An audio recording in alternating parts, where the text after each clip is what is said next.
Hey guys, welcome to Let's Play Banjo Tooie with the CSX gamers here. I am X, and previously we entered the first world, Mayan Temple, and collected some notes as well as learned our first two moves from Jam Jars. Jam Jars is taking the place of Bottles in this game. He is teaching us our moves. And right now we're going to go visit Mumbo, our good old friend. And one thing that's different from Banjo-Kazooie to Banjo Tooie is that in order to have Mumbo help you, you have to give him, instead of the Mumbo tokens, you have to give him what is called a Globo. Now, these Globos, there are 2 per world, and basically you need to find them. Usually they will be around Mumbo and Wumba, which we will meet later. And so they're pretty easy to find. Make sure you grab one before you enter, otherwise you're not going to get much help from them. Alright, now we're taking Mumbo out for a spin. Now, Mumbo is actually pretty, not that, he's not special other than his magic. Now, he has a stick in which if you press the attack button, you can attack, but it's sort of, you know, hit and miss. You have to actually hit the person with it. I wish he, did spells or something through fireballs or whatnot, but no, he just has a stick that has some electricity power to it. And right now we're walking down, and you might have noticed it in the first episode of this Mayan temple, but we passed it. I didn't talk about it, but now I'll talk about it. In every world there are these Mumbo pads next to something that Mumbo actually needs to operate in some way, whether it be enlarging or summoning or EMPing. He has so many skills, and in each map, each world, it varies. So right now we're taking control of this Golden Goliath. Now, the Golden Goliath is necessary for a few things, which we will see in a second after Mumbo finishes talking.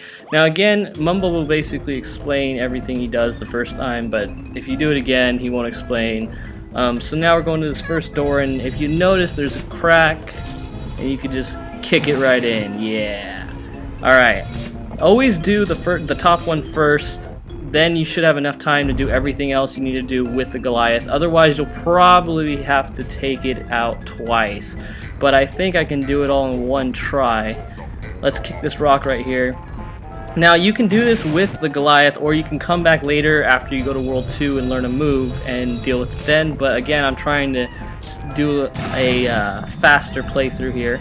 So kick that door in, and you'll see Jam Jars again right on the ground there, but we can't visit Jam Jars as a Golden Goliath, so we're gonna go to the left, and there's a Jiggy. Now you need the Goliath to get this Jiggy. Alright, now we have a couple seconds left, 20 seconds. That's pretty much the important stuff.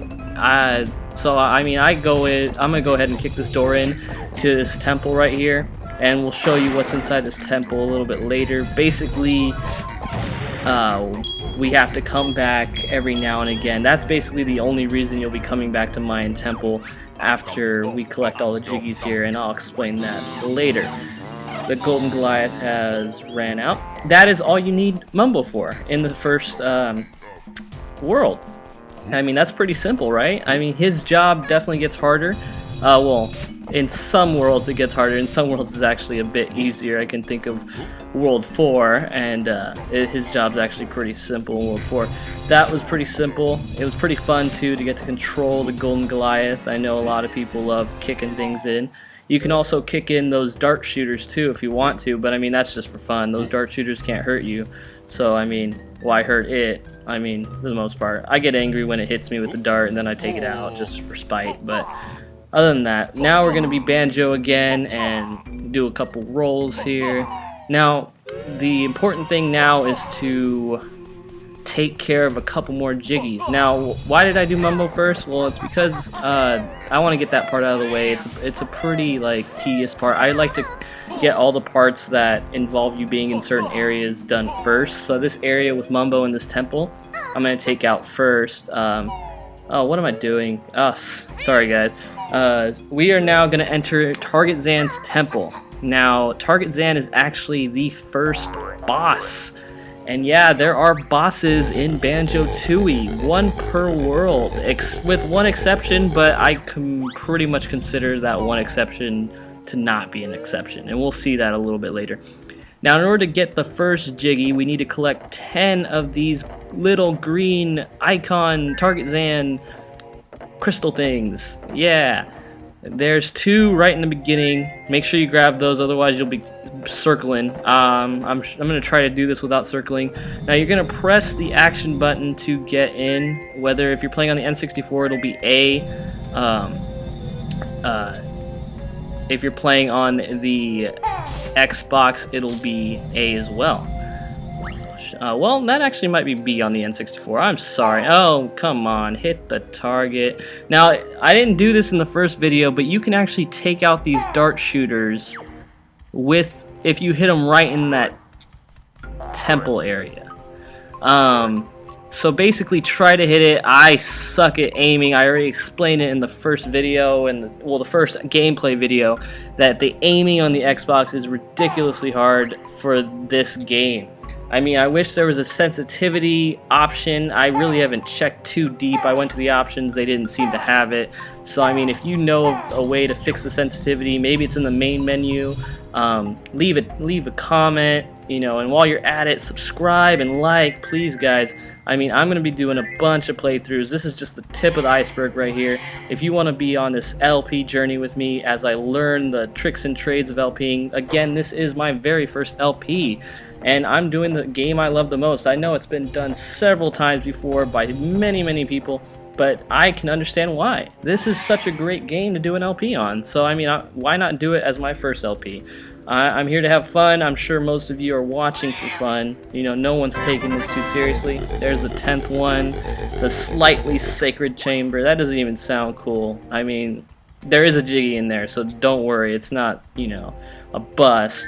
But now, in order to get to the really sacred chamber, we have to collect 10 more of these icon green crystal things, and this is where it gets a little bit complicated. Some of them are hidden. There's actually, I believe, 25 of them hidden. So, I mean, you can find them. We're going to get this Jinjo right here. If you forget that Jinjo, you're going to have to come all the way back into this temple. So grab that Jinjo in this blue area, again, by going through those walls. First time I played this on the N64, I did not know that you could go through those walls.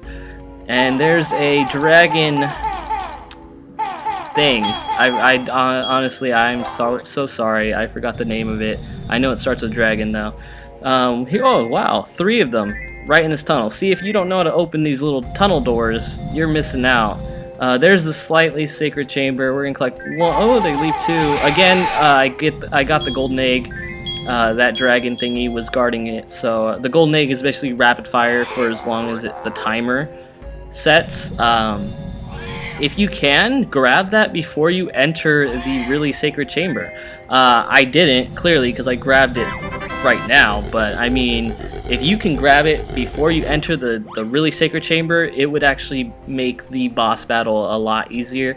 Well, not a lot easier, but you would conserve eggs. I have 100 blue eggs, so I'm fine, but you want to make sure you're loaded on eggs before you enter. Otherwise, you're going to need to collect eggs during the boss battle, and that's always a pain, right? Okay, in the slightly sacred chamber, there is a Jiggy. Now, I mean, this is the simplest Jiggy that you could have for this area. I mean, you pretty much just walk. It's almost like the first one we got on top of the temple. I mean, they're just handing out Jiggies on this first world. I mean, to get you used to getting them, I guess. Let me see if those rapid eggs are in. They respawn. I know that they don't respawn immediately, but it's been a while. No, they're not there anymore. See, and I'm gonna kill that dragon thing just because I don't like it. I honestly think it's the most annoying enemy in the Banjo Tooie series. Most of the time they'll be in areas where you need to use grip grab, and grip grab, which once we learn it, I'll explain the uses of grip grab. But it is the 3rd move that we need to learn in this first world, and I will get it as soon as I'm done with Target Zan here. Target Zan as the first boss is pretty simple. Mostly, he's just gonna basically teach you how to use the Kazooie assault rifle, if you will. You don't really need to use it often. There may be 4 instances, but I do know that you need to use it during the final boss battle with Gruntilda at the end. So you need to actually be sort of good with Kazooie as a gun. But Target Zan really gets you off right. He gives you easy part. You're just basically hitting the targets, right, on his foot. He is Target Zan. That makes sense. When you see his head on the dialogue bubbles, you actually think he's gonna be a huge, like, crazy thing. I mean, and then he's just a totem pole, basically. So I mean, that's sort of a letdown if you were expecting like a crazy, like, you know, Shadow of Colossus boss. For those of you who got my PS3 reference, I am a PS3 gamer. I am playing on the Xbox right now just because that Banjo Tooie and Banjo Kazooie are on the Xbox. Otherwise, I probably won't be playing on the Xbox often, at least for the LPs. We do have one in the house. Again, I didn't explain this, but I live with 3 other roommates, and I go to school in San Francisco, so basically I am multitasking by doing these videos. These videos, I will try to get them coming up as often as possible. It sometimes will be difficult, especially during finals time, but do not worry. I'm going to be trying to get you guys as much content as I possibly can, especially when Black Ops 2 comes out. For those of you who are fans of the Call of Duty series, Black Ops 2 is going to be amazing in my opinion. Modern Warfare 3 was sort of a bust, but I still love it. I mean, I know that's going to get bad, rep with some people, but trust me, I understand the flaws of all the COD games, and I basically do not warrant them, but I basically say, well, it's a game, you need to play it anyway, you're having fun, don't always complain about the games you play, try to find the good in every game you play, because I mean, you paid for it, you're enjoying it, it's supposed to be for your enjoyment. No one buys a game so they can be angry about it. If that was the case, why would you buy it in the first place? If that's the case, you're just a sellout, but none of us are sellouts, right? That's why, we play the games we love. So if you buy the game, love the game. If you hate the game, then that's alright, but don't, turn other people away from the game. Just like I love this game so much, but I know that there are a lot of people who just don't like these type of games, these adventure games like Mario and Banjo and Sonic even, they just don't like the games that are very, old school, childish, but I love these games. I mean, it brings you back. You should be able to play these games until you're 40 plus. I mean, because these are just good for the heart, good for the soul. I mean, there is, a lot of inside jokes that are very mature, so I mean, you could still play this well beyond your youth years and enjoy it. We're gonna exit the temple right now. I know I just went on a big, long commentary spiel right there about nothing important, but we do have 3 Jiggies from this world now, and we are going to go get our 3rd move. Let's go. You put Kazooie away. It wouldn't be cool if you could keep Kazooie. Now I'm sitting here. What should I... there's a Jinjo right there.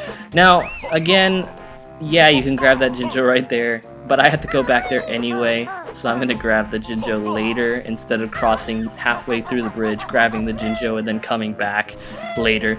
So I will grab that Jinjo. Do not worry, guys. Alright, we're going to go through this big open door first. And we're going to get that 3rd move. Again, you saw Jam Jars right there. He's behind the cat guy right there. And there's also another Jinjo. We're just seeing Jinjos all over the place today. Jam Jars requires 35 notes. We got all the notes in the beginning in the second episode we were here. So, I mean, that makes it pretty easy, right? You want to try to grab all the notes as soon as possible. It makes your job a lot easier, I mean, because then you don't forget any. If you see a note, that's the one exception to how I'm going to play. Like, usually I'll skip things if I know I'm going to come back later. Notes, I'm going to grab when I see them. Even if I have to go out of the way, I'm probably going to grab the notes, because you never want to go to Jam Jars, because, trust me, it will get more and more difficult to get to Jam Jars. And you don't want to be there without the right amount of notes. Now, here is another Globo. It's behind it. That could be difficult to find, but again, I said they are by the areas where you need them. So I mean, now we're in Wumba's wigwam, and she's gonna help us out. She is actually the person in this game that transforms you into creatures, objects, things that will help you complete your journey.